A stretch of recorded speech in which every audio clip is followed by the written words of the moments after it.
Hey guys, John Bradford here. Welcome back, and today I wanted to try to show you a few little tips and tricks to really make your photos pop and take them to the next level in Affinity Photo. Alright guys, now that we're back at the computer here, I've got the photo pulled up here in the develop persona of Affinity Photo, and we're going to get started here. I've built a couple of presets that I like to use on photos like this. It's basically all I've done in develop so far. Up to the black point and the brightness and drop the contrast way down. So basically in doing that, I've achieved a similar thing as just bumping the contrast up. I just like doing it that way a little better. And I'll give it a little extra clarity there. Bump saturation a little, vibrance a little, not too crazy, nothing weird.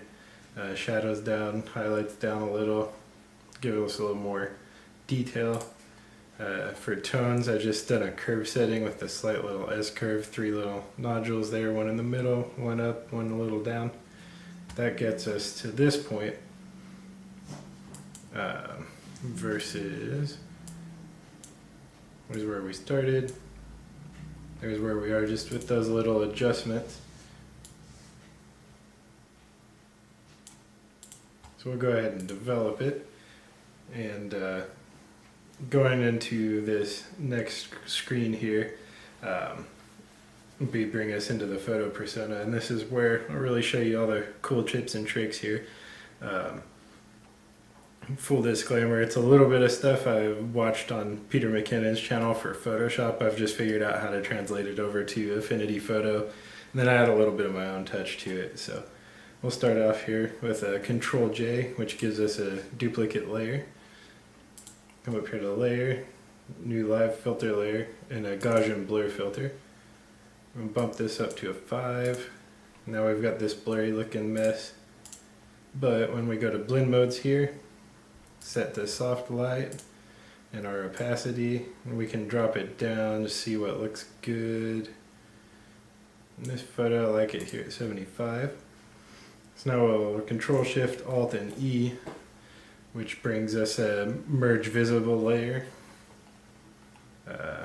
Computer's running a little slow today. There we go.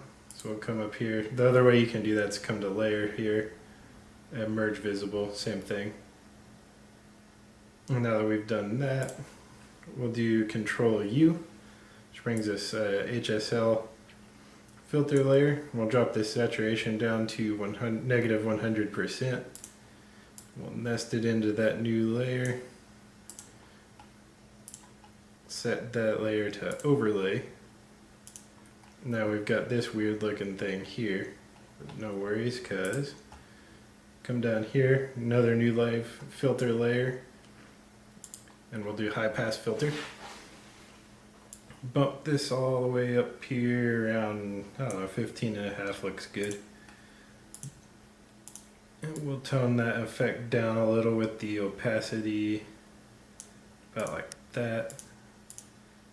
So there's a before and after of that, and a before and after of the original Gaussian blur layer we did.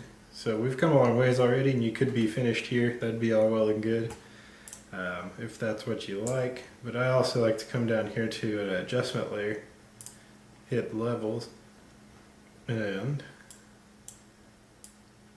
we'll move this gamma bar, slider bar here to the left, get it brightened up a little bit for the highlight detail, and then we'll bring the blacks back into it here to taste. You can kind of go all the way crazy with it or whatever, but I kind of like it at about there.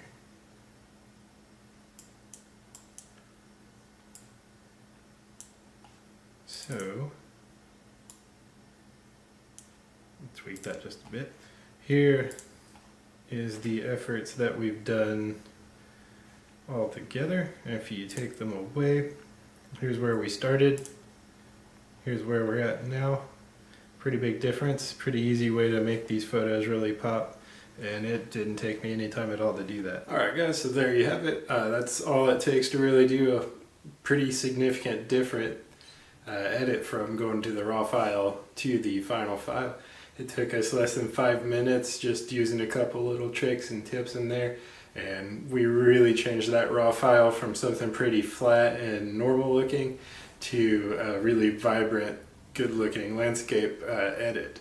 So if you guys really got anything out of that at all, or you just really enjoyed the video, we helped you out with Affinity or something like that, please like the video, subscribe to the channel, come back for more. I've got some more stuff planned. Once I get some more film developed, I'd like to do some videos on editing the film scans. I've got a few other things in the works, so please keep coming back. Please like the video, subscribe to the channel. I appreciate you guys being here watching this. Hopefully you learned something, and we'll see you next time. Thank you very much.